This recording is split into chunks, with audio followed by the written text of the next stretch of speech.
tarde a todos. Boa tarde. Então nós voltamos hoje, né, Nazareno, com o nosso assunto dos transtornos infantis. Então hoje nós vamos dar um foco maior ao TDO, que seja o desafio, né, um transtorno de desafio opositor. E também no ALNS, que é a lesão não suicida. Então eu gostaria que você explanasse um pouquinho do TDO para nós. Ok. É uma síndrome totalmente atual, tanto que não existe praticamente estudos, e é uma grande dificuldade de identificar se é uma síndrome ou se é um comportamento familiar, como já abordado no nosso programa da semana passada. Tá? Vamos começar com os sintomas. Não existe uma regra, como já foi comentado. Tanto que psiquiatras têm colocado que é necessário de se observar um prazo de 6 meses a frequência desses sintomas, inclusive para classificar se ele está leve, se é médio ou se está num grau avançado. Como alguns sintomas que se destacam nesse TDO, nós temos um excesso de raiva, temos uma não aceitação, principalmente a regras. As crianças não querem fazer os deveres, principalmente os escolares. Elas possuem uma baixa autoestima. Eles querem delegar a culpa para os outros. E eles mantêm um padrão diferente do que se é convencional, que é um padrão de rancor e culpa. Não, perdão, rancor e vingança. Querendo dar o troco. E esse é o que está mais sendo evidenciado para principalmente os médicos, psicólogos. Então, assim, o que eu vejo dentro desse quadro, como eu já assisti várias palestras de psiquiatras, né, tudo que se repete se torna síndrome, né, lá onde eles fazem lá o diagnóstico das doenças, certo? Então, nesse sintoma da raiva e não aceitação, o que essa criança passa dentro da casa? Como é a convivência dessa criança, se tem irmãos, o irmão mais velho, como ele trata essa criança? O que atinge ela para que ela fique com raiva, né? Por que ela não aceita determinados padrões? Quais são os padrões dos pais? Mais uma vez eu foco nisso. O que vocês vivenciam dentro de casa, entre marido e mulher? Qual é o tratamento do pai para a mãe, da mãe para o pai? Tudo isso vai influenciar num comportamento infantil. Dentro da psicanálise, nós estudamos a formação da personalidade. E nessa formação da personalidade vai entrar a convivência desta criança, a forma que ela está sendo tratada, como ela é vista pelos amigos nas escolas, porque vamos e venhamos, né?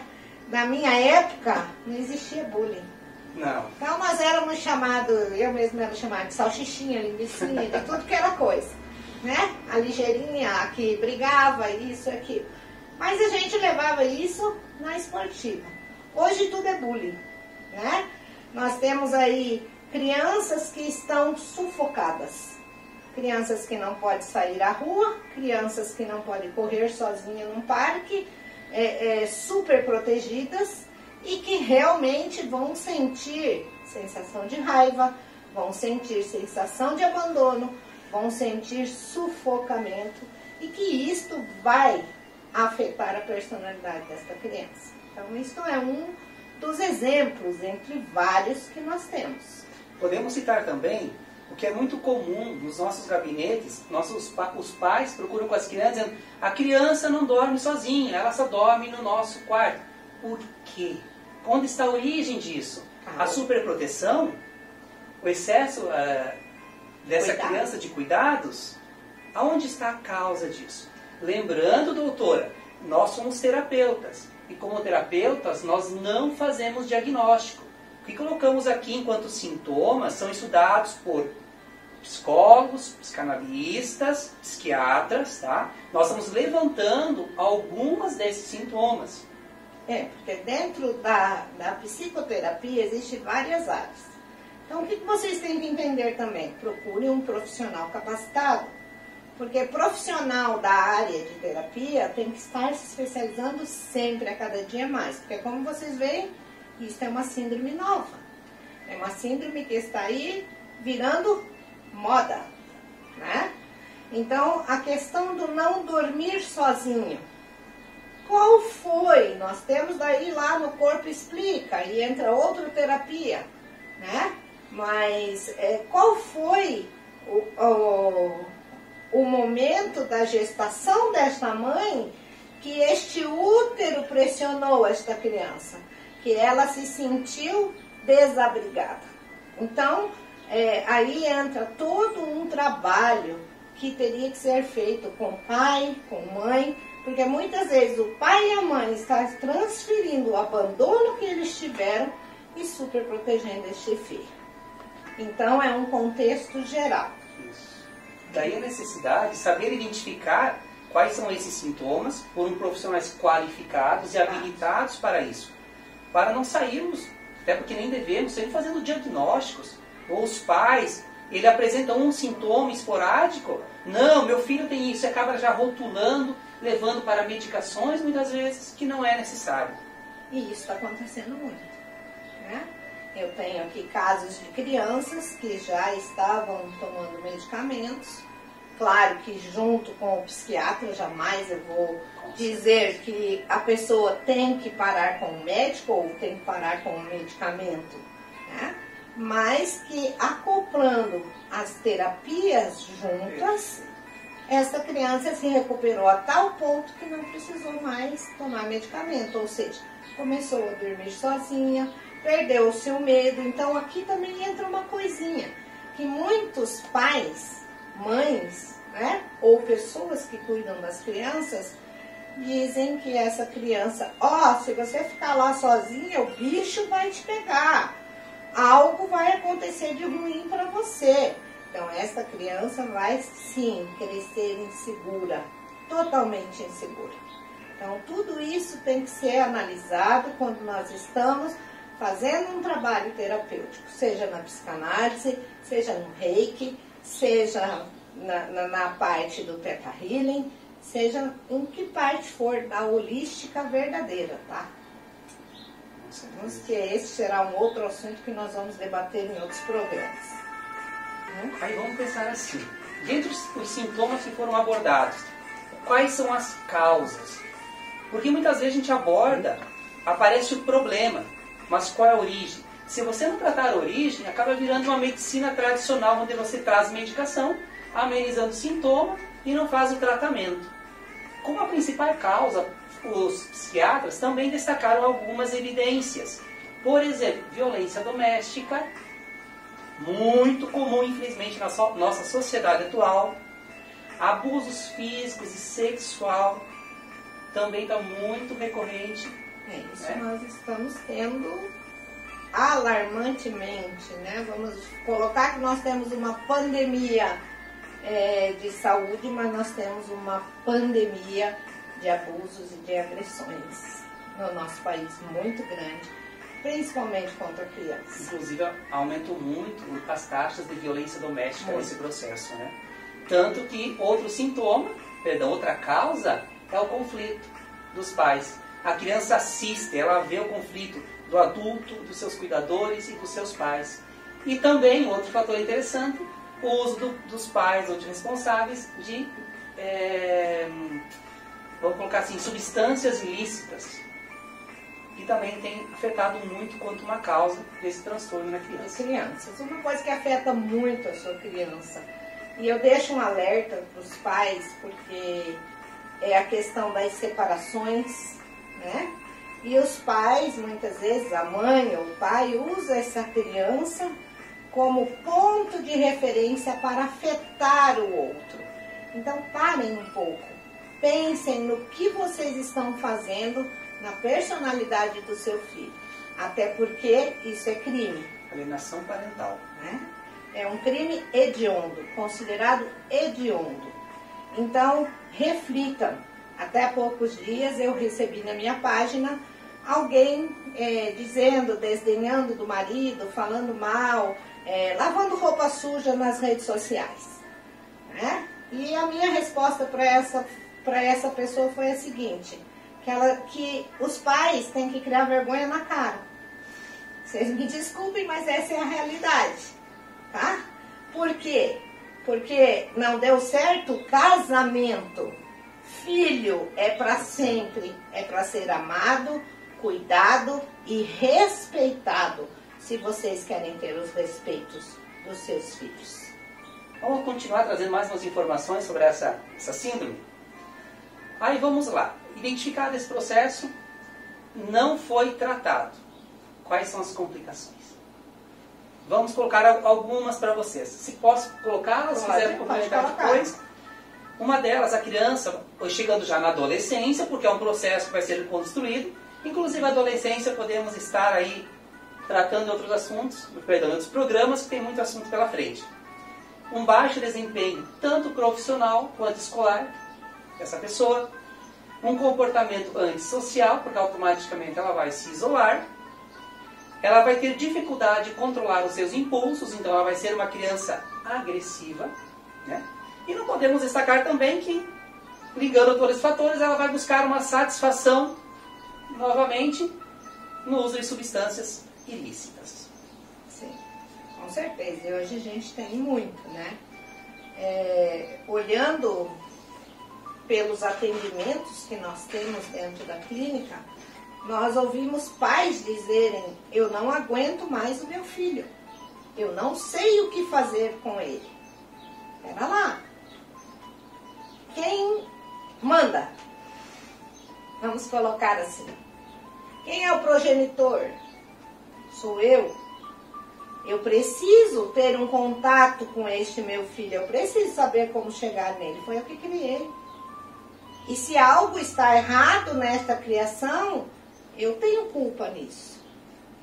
Então eu preciso reaver tudo isso, para que não se transforme em síndrome, né? Em agressões, como nós vemos hoje, né? Certos filhos adultos dentro de casa, com síndromes infantis. Sim, não amadureceram. Certo? Porque não amadureceram, a mãe dava tudo na mão, né? Isso é uma realidade, gente. Isso é real. Nós vivemos isso dentro daqui. Então, nós precisamos o quê? Delegar obrigações aos filhos desde pequeno. E fazer com que eles respeitem assim como eu os respeito. Essa é o início de qualquer criação, de qualquer, vamos colocar, grupo familiar ou social, é o respeito. Sem o respeito não se tem nada. Então, nós precisamos deixar um pouco de lado a violência, né? A falta afetiva, a falta de amor, porque eu não tive, eu não dou. Eu preciso aprender a dar para que eu possa receber também do meu filho. Vamos ao intervalo e continuamos no próximo bloco.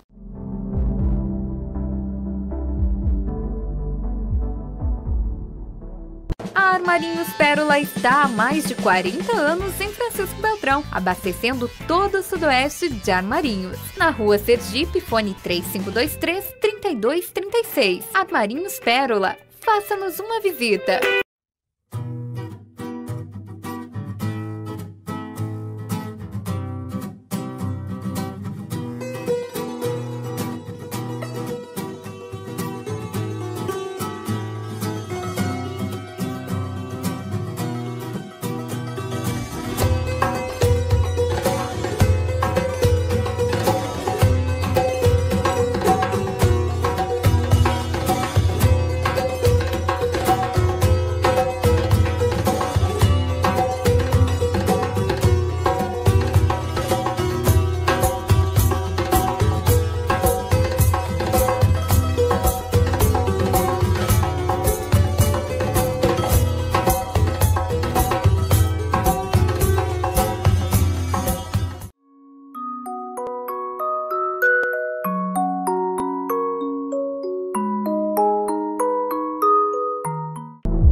voltando ao nosso assunto, que é de grande importância, o terapeuta Nazareno vai nos passar os tratamentos.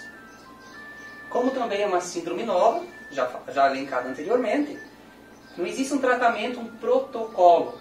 Primeiro que já tinha uma grande de falar sobre sintomas, quanto mais, muitas vezes, tratar. Por isso que, mais uma vez, ressaltamos que o trabalho de terapeutas não substitui tratamento médico, de psicólogo, psiquiatras, tá? Mas como que se desenvolve um trabalho? Primeiramente, você tem que envolver o pai, a mãe, os cuidadores com essa criança, trazer confiança, né?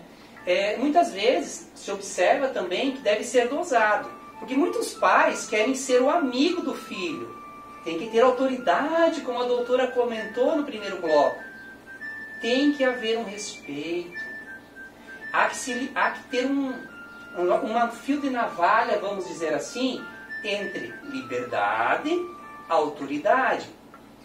Um pai e uma mãe não podem agredir o seu filho, mas ele precisa dar limites. Porque se os pais não darem limites, doutora, quem vai dar os limites depois? A sociedade. E a sociedade, vocês sabem que ela não perdoa. Tá? Então há necessidade de uma mudança comportamental de pais e filhos. Por isso que o trabalho terapêutico ele envolve os pais e os filhos. E em casos necessários, logicamente com acompanhamento psiquiátrico, o medicamento. Então, assim, nós temos na clínica várias terapias, o yoga, que é uma terapia que ajuda bastante, né? O yoga, nós temos uma professora que ela vai conversar com os pais, ver como essa criança vive, tudo isso vai ajudar.